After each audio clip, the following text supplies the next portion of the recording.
Ahí estamos. Habíamos visto ya los principios de los materiales ferromagnéticos, los principios de magnetismo, cómo se comportan los materiales, las leyes de la mano derecha, de la mano izquierda, los principios básicos de las máquinas de corriente continua. Y una vez que tenemos una noción de esos principios básicos, podemos entrar en lo que son los motores de corriente continua. Bueno, vamos a ver hoy tipos de motores, el circuito equivalente de un motor de corriente continua, las características del motor de corriente continua en derivación, o sea, en paralelo. Hay partes donde se escribe CC, que es corriente continua, y hay partes donde se escribe CD, que es corriente directa. Así que ya me imagino que están familiarizados con eso, que no se confundan a lo largo de las diapositivas. Bueno, tenemos 5 tipos de motores, tipos principales, ¿verdad? De motores de corriente continua, que seguramente algunos de ustedes que ya vienen de colegios técnicos o que tuvieron ya experiencia trabajando con electrónica, van a saber estos tipos de motores, que son el motor de excitación separada, el motor de corriente continua en derivación, el motor de corriente continua de imán permanente, el motor en serie y el motor de corriente continua compuesto.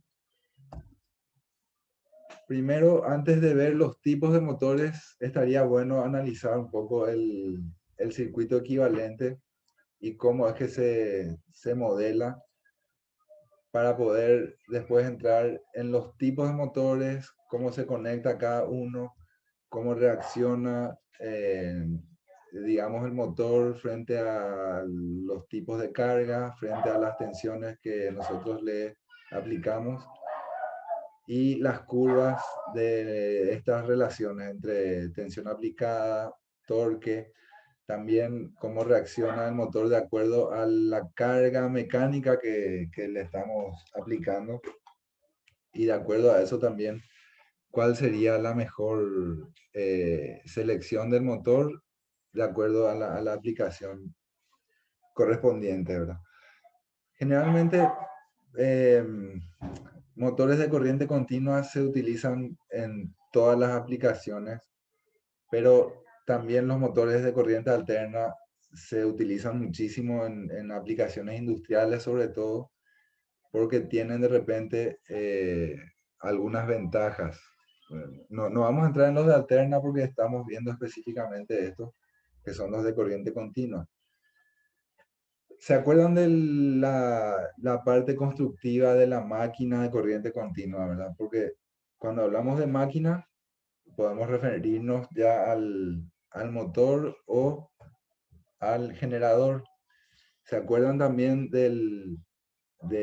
digamos, de la distribución de las pérdidas? Eso vimos en las últimas partes antes del examen, que tenemos las pérdidas en el núcleo, las pérdidas por histéresis, por corrientes parásitas, las pérdidas mecánicas, las pérdidas en las escobillas, y todo esto se produce tanto en el motor como en el generador, ¿verdad? Y vimos que esta distribución de las pérdidas también es, digamos, idéntica, solo que inversamente entre el motor y el generador. Bueno, y el circuito básico, el circuito equivalente de un motor de corriente continua, ustedes saben que tenemos el rotor. ¿Se acuerdan del nombre cómo es que se le llama también al rotor?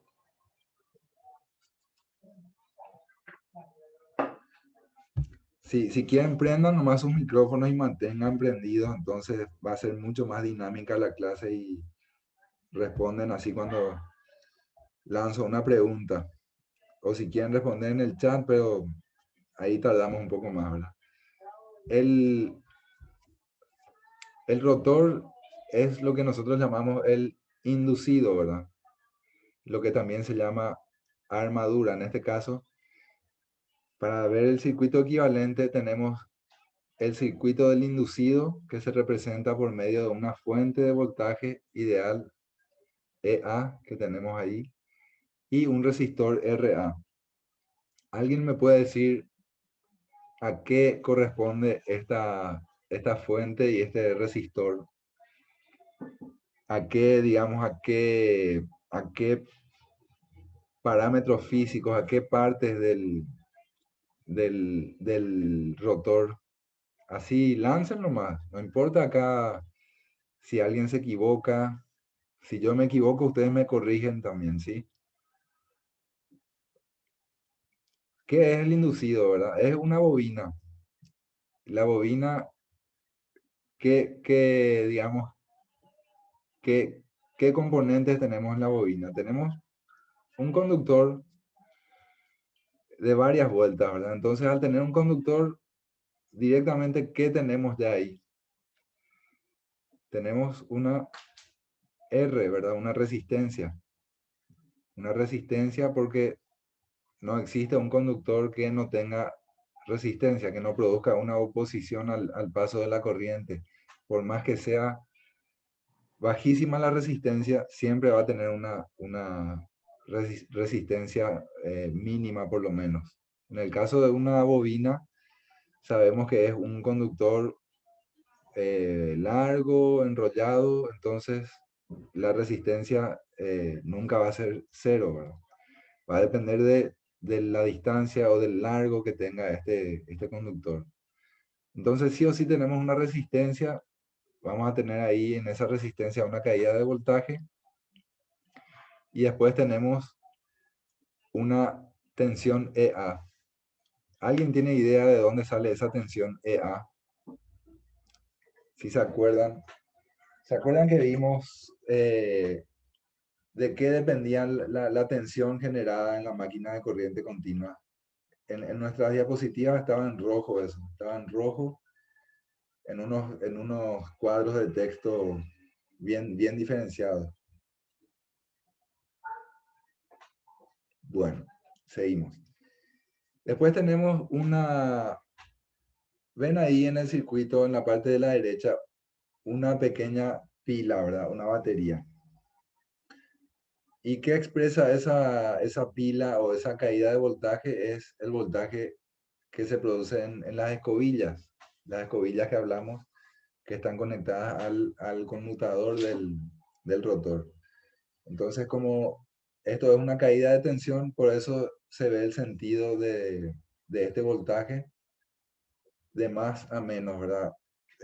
Si la corriente, como tenemos ahí la corriente IA, va de derecha a izquierda, entonces esta tensión de las escobillas va a ser una caída de voltaje en las escobillas, en sentido opuesto a la dirección del flujo de corriente en la máquina.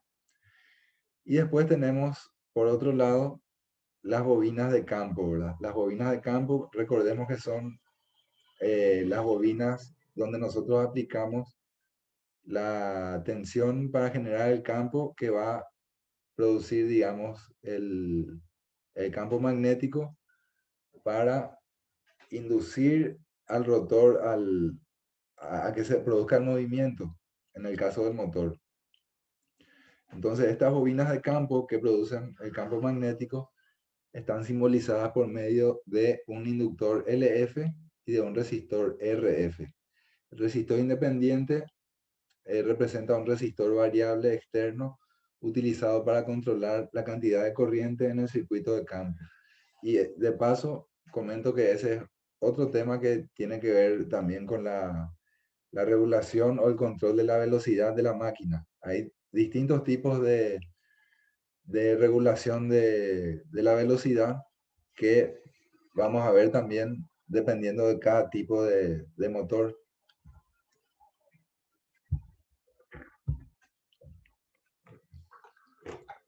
A ver, ahí está. Y esto es lo que les consultaba y les comentaba recién, que esa tensión EA en el inducido depende de digamos, tres parámetros, tres aspectos que habíamos visto en el estudio de las máquinas de corriente continua. Y esos tres aspectos son que cualquier máquina depende de tres factores, ¿verdad?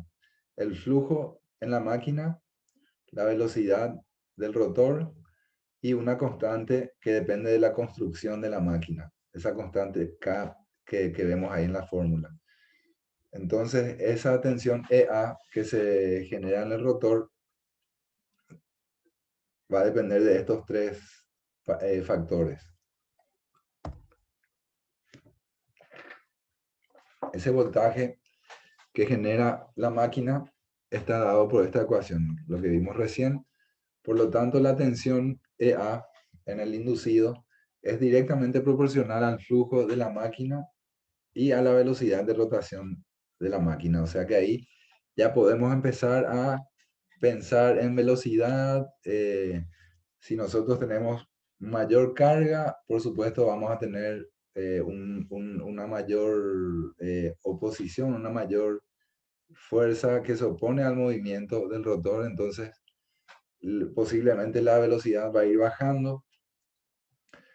Al bajar la velocidad, podemos ver en esa fórmula que disminuye también la tensión que se genera en el inducido.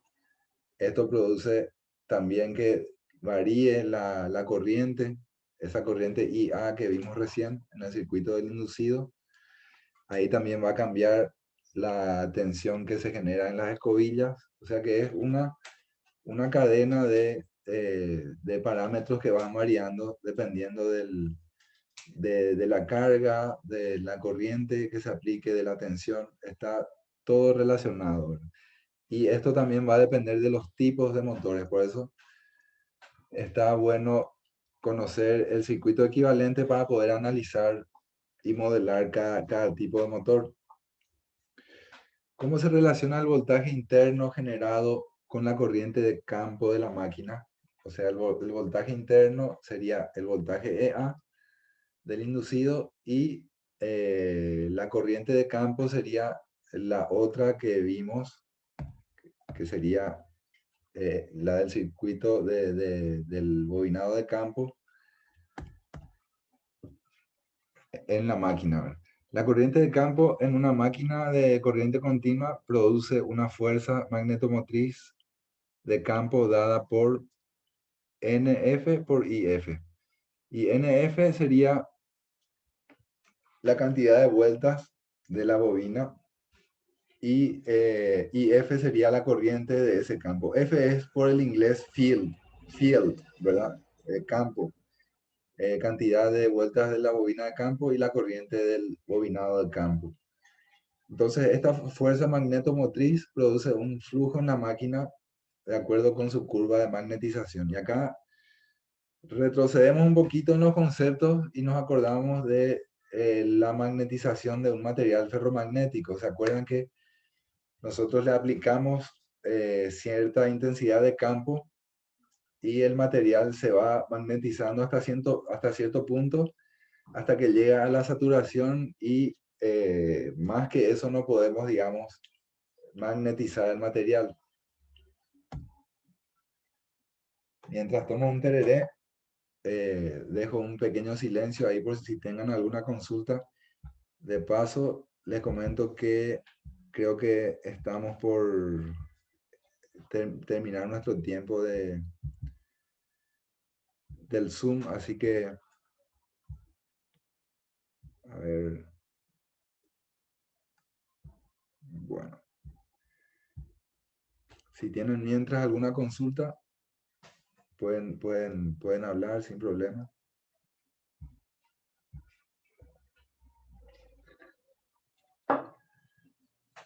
Bueno, debido a que la corriente de campo es directamente proporcional a la fuerza magnetomotriz y puesto que la tensión EA generada en el inducido también es, digamos, directamente proporcional con respecto al flujo, se acostumbra representar la curva de magnetización como una gráfica de la tensión y la corriente de campo a una cierta velocidad. O sea que Si la velocidad es menor, la tensión también tiene que ser menor, ¿verdad? De acuerdo a esos tres factores que vimos recién. Para obtener de una máquina la potencia máxima posible por kilo de peso, la mayoría de los motores y generadores están diseñados para operar cerca del punto de saturación de la curva de magnetización. O sea que básicamente en donde empieza esa curva más pronunciada, ¿no? Esto implica que a menudo se requiere relativamente un gran incremento de la corriente de campo para obtener un pequeño incremento en EA cuando se opera casi a plena carga.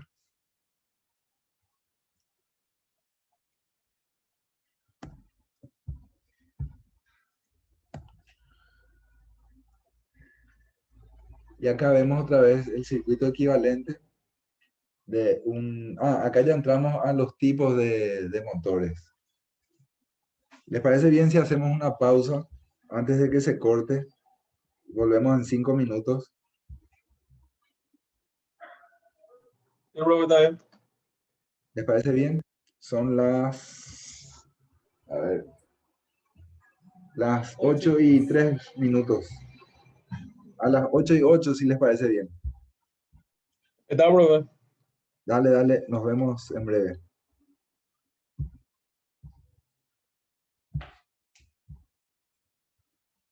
¿Ya terminaste? Pues vas a seguir.